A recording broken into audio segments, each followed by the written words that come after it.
네, 청와대 3자 회동의 특징, 민생과 경제였지요. 경제를 살려야 한다는 데는 모두 의견을 같이 하면서도 진단과 해법은 조금씩 달랐습니다.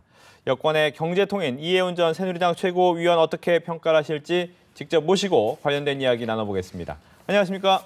네, 안녕하세요. 네, 오랜만에 뵙습니다. 네, 정말 오랜만입니다. 네, 어제 여야 회동 보셨죠? 네, 봤습니다. 어떤 생각하셨습니까?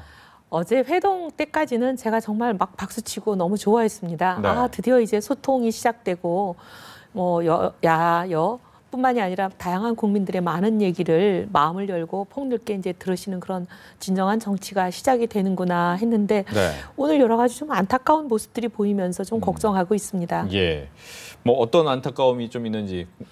사실 뭐 이제 저희도 야당을 오래 해봐서 알지만 네.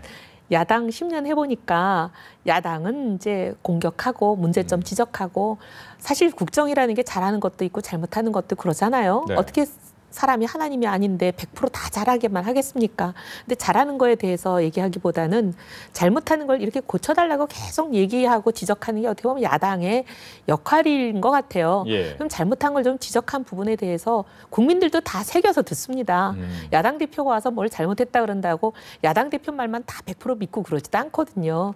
그러면 야당 대표가 좀 과하게 얘기한 부분은 국민들도 다 새겨서 들으니까 그냥 이제 경청하는 모습을 어제 잘 대통령이 보이고 끝나셔서 국민들이 다 이제 정말 대통령이 많이 경청해 주시는구나 하고 좋아하면 이대로 좀 가게 두면 더 좋지 않았을까.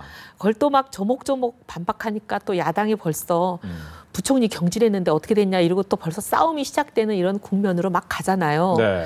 그래서 이게 모처럼 시작된 소통과 화합의 정치, 뭐 경청하는 정치 이게 퇴색되는 것처럼 이렇게 막 모습이 보일까 봐 그게 좀 걱정입니다.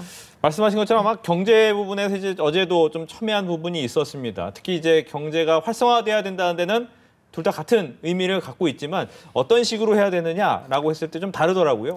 다르기 때문에 여당과 야당이 있는 거 아닙니까? 네. 그리고 진보당과 보수당이 있는 거죠. 방법에는 동서고금을 막론하고 다 오래된 그 방법의 차이가 있습니다. 그건 당연히 차이가 있는 거죠. 네. 하지만 이제 오랫동안 이제 경제 쪽에 이제 많은 공부도 해 오셨기 때문에 지금 우리나라는 어떤 해법이 필요합니까? 저는 그동안 이제 우리는 수출 기업, 특히 이제 재벌 기업으로 중심이 되는 수출 대기업을 이제 많이 지원을 해왔죠. 그렇죠. 세제도 지원해주고 금융도 지원해주고 또 심지어 여러 가지 이제 제도적인 특혜도 좀 주고 이러면서 수출을 밀어 올리면 수출이 잘 돼서 해외 무대에서 국제 시장에서 돈을 벌어오면 이걸 가지고 근로자들에게 월급도 올려주고 네. 그래서 또 하청업체들에게 이제 돈도 좀 내려가게 해주고 그래서 이제 그걸로 밥도 사 먹고 하면 소상공인인 자영업자들도 돈이 좀 돌고 이렇게 해서 우리 경제 전체가 잘 나가는 소위 낙수 효과가 살아있는 그런 시절을 많이 겪어왔습니다. 근데 이제 그게 지금 잘 작동을 하네요. 낙수 효과가 실종된 게 그래서 실종된 거잖아요. 근데 지금 이게 복원을 빨리 해야 수출 대기업을 밀어주는 그 과실이 온 경제로 퍼져나가는 온기가 살아나는 경제가 되는데 지금 어떻게 보면은 아랫목 윗목을 연결하는 보일러가 끊어져 가지고 아랫목은 쩔쩔 끓어도 윗목은 냉골인 이런 상태로 있단 말이죠. 그럼 이 보일러 공사부터 해야 되는 거예요. 낙수 효과를 복원시키는 일. 근데 이게 제일 우선순위인데 지금 이제 우리 최 부총리를 중심으로 하는 정책을 보면 수출 대기업을 지원하는데 아직도 역점을 많이 두고 계세요. 과거의 방식에. 근데 이제 이렇게 하면 수출 대기업은 이 방식을 쓰기 전에도 계속 잘 나가고 있습니다. 수출이 그렇게 크게 문제가 없어요. 근데 문제는 이게 과실이 근로자들에게 하청업체로 소상공인에게 안 오는 이 부분이 잘 해결이 아직도 안 되는 거죠.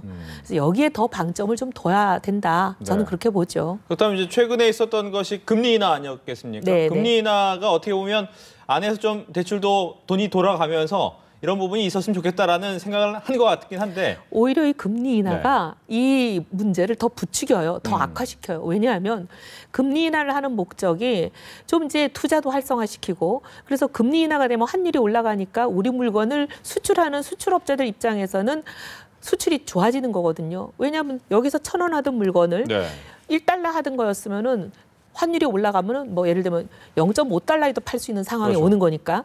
그래서 이제 수출이 쉬워지게 하려고 이제 금리도 인하하고 그렇게 했는데 문제는 이게 거꾸로 전월세 대란을 일으킨 거잖아요. 그러면 전월세 대란이라는 거는 서민층 중산층의 어마어마한 목돈을 상당히 가져가 버리는 거잖아요. 네. 전셋값이 이렇게 올라버리고 월세가 이렇게 올라버리고 하면 서민들 주머니가 두둑해지기는커녕 오히려 서민들 주머니를 비워버리는 부작용을 낳습니다. 그래서 원래 우리가 지금 경제의 가장 문제라고 하는 서민들 주머니를 채워드리는 이 부분이 오히려 역행하는 거죠. 내수가 오히려 더 진작이 되는 게 아니라 거꾸로 갈 수 있는 그런 걱정이 있습니다. 그리고 또 이제 환율을 올린다는 것은 네. 수출 가격은 좋아지만 똑같은 말을 뒤집어서 하면 수입 가격은 올라가는 거예요. 그러면 농산물 수입해 오죠. 석유 수입해 오죠. 그다음에 우리가 쓰는 소비자들의 생활 필수품이라고 하는 게 대부분 여기 중간재든 원재료든 뭐든지 간에 수입해 온 거를 쓰지 않는 게 거의 없습니다. 요즘은. 그러면 수입재 가격이 올랐으면은 소비자들의 생활비 부담이 올라가지 않겠습니까? 수출 대기업의 수출 경쟁력은 좀 좋아지는 면이 있지만 환율이 올라가면 소비자들의 생활비 부담은 늘어나죠. 그럼 이것도 또한 서민 중산층의 주머니를 더 비게 만드는 부작용이 있는 거죠. 그렇다면 일부에서 나오는 얘기 중에 최저임금 올려야 된다는 거. 즉 어떻게 보면 대기업이나 이런 쪽에서 임금을 좀 많이 올려줘라라는 부분은 어떻습니까? 사실 이제 처음에 임금을 올려줘라라고 얘기해서 다 시끄러웠죠.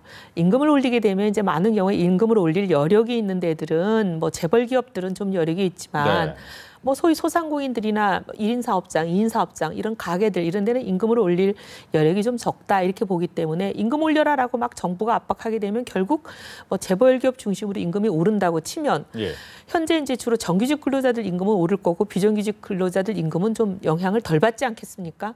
그러면 가뜩이나 빈부 차이가 나서 사정이 좋은 재벌 기업의 정규직 근로자들 임금이 오르고 지금 문제가 되고 있는 재벌 기업의 대기업의 비정규직 근로자들 또 아니면 중소기업에 근무하시는 분들 아니면 아예 자영업을 하시는 이런 분들 이런 분들이 문제인데 문제가 되는 이런 분들의 임금은 오를 가능성이 별로 없는 오히려 빈부격차 양극화가 더 심해지는 그런 부작용이 있을 수 있다. 그래서 이제 와글와글 시끄러우니까 이제 당에서 우리 김우성 대표께서 임금 인상이라고 하기보다는 최저임금 이 어려운 분들의 아주 바닥에 있는 임금을 좀 올려주자. 라고 이제 얘기를 하신 거는 저는 좀 어느 정도 문제를 좀 정리한 측면은 있는 것 같아요. 그래서 다행히 이제 임금 인상 전체로 방점을 두고 나가는 것보다 최저임금이라는 걸로 좀 문제를 국한시킨 것은 저는 좀 나름 다행이었다 이렇게 생각을 하고요. 최저임금이 좀 오를 필요가 있죠.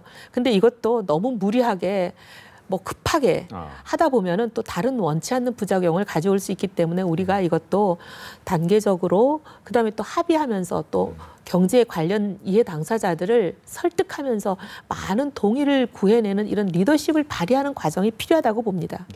그렇다면 보시기에 위에 목에 아랫목이 왔다 갔다 할 수 있는 관을 만드는 방법이 무엇인지. 경제보일러공사라고 제가 얘기를 하는데요. 이 보일러 공사 안 하고 계속 불만 떼는 거. 불만 떼는 게 경기 진작 아니겠습니까? 돈 풀고 뭐 금리 내려서 돈 풀고. 이게 이제 보일러 공사를 해서 파이프라인을 연결시켜 놓지 않고 계속 불만 떼면 아랫목 잔판은 타는데 쩔쩔 끓어서 윗목은 냉골이 이런 채로 있는데 그래서 제가 이제 보일러 공사라고 이제 이름을 붙이는 게 그게 이제 경제 민주화라고 이름이 붙여진 정책 패키지거든요. 경제 민주화라는 이름이 좀 묘하게 붙어갖고 많은 분들이 오해를 많이 하시는데 실제 이 정책 패키지의 내용을 보면 그래서 이제 이 보일러 공사로 아랫목 윗목을 연결을 시켜야 아랫목에서 불을 떼는 게 윗목까지 가지 않겠습니까? 그래서 헛일이 안 되는 거죠. 근데 이 윗목 아랫목 연결시키는 거는 주로 그런 거죠. 수출 대기업 재벌이 벌어온 돈이 근로자들에게 가고 하청업체로 가는 거니까 불공정 거래 관행들을 이제 개선하는 거죠.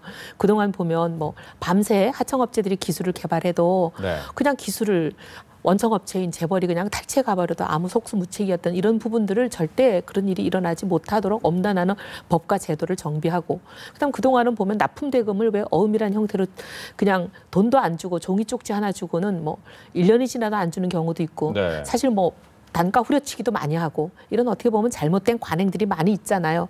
그동안 이제 법들이 있긴 했지만 이게 지켜지지도 않고 이런 부분이 많은데 이걸 뭐 징벌적 손해배상 제도를 한다든지 아니면 집단소송 제도를 좀 어느 정도 보완을 해서 들여온다든지 해서 이런 잘못된 일을 하다가는 내가 정말 기업을 하지 못하고 문을 닫을 수도 있겠구나 하는 정도의 그런 어떻게 보면 사회적인 분위기나 문화를 만들어야 이런 일들이 없고 중소기업이나 하청업체나 또 근로자들이 땀 흘려 일한 그 정당한 대가를 받을 수 있는 그런 문화가 정착이 돼야 네. 낙수 효과가 생기는 거죠. 알겠습니다. 끝으로 한 가지만 더 질문 드리겠습니다. 어떻게 보면 박근혜 대통령, 박근혜 네. 정부 만드는데 가장 큰 역할을 했던 친박, 네. 원조 친박으로 알려져 있습니다만 지금은 오히려 당내에서 더 야당 같은 쓴소리를 많이 하고 있기 때문에 걱정이 되는 부분도 있습니다. 왜 어떻게 보면 더 쓴소리를 하고 계시는지. 박근혜 대통령을 이제 만드는데 저도 제 나름 열심을 다했기 때문에 네. 박근혜 대통령이 성공하느냐 안 하느냐가 저한테 굉장히 중요합니다. 성공하지 못하면 저 자신이 얼굴 들고 밖에 나가기가 어렵다는 생각을 저는 해요. 근데 이제 제가 보기에는 이렇게 가면 경제가 굉장히 위험하고 어려운 길로 가는데 제가 이제 대통령한테 직접 말씀드릴 그런 통로는 막혀 있고 그렇다고 옆에 있는 참모들에게 말씀을 많이 드려왔지만 제 얘기가 전혀 전달되는 것 같지는 않고 그래서 할 수 없이 이제 언론을 통해서라도 대통령이 좀 제 얘기를 들으실 수 있도록 아 이렇게 걱정하는 목소리도 있구나 하는 것을 좀 대통령께 말씀드리고 싶어서 얘기하고 있습니다. 알겠습니다. 네. 아마 잘 전달이 되겠죠. 네, 네, 정말. 이혜윤 전 최고위원과 함께 경제와 관련된 이야기 나눠봤습니다. 오늘 얘기 잘 들었습니다. 감사합니다.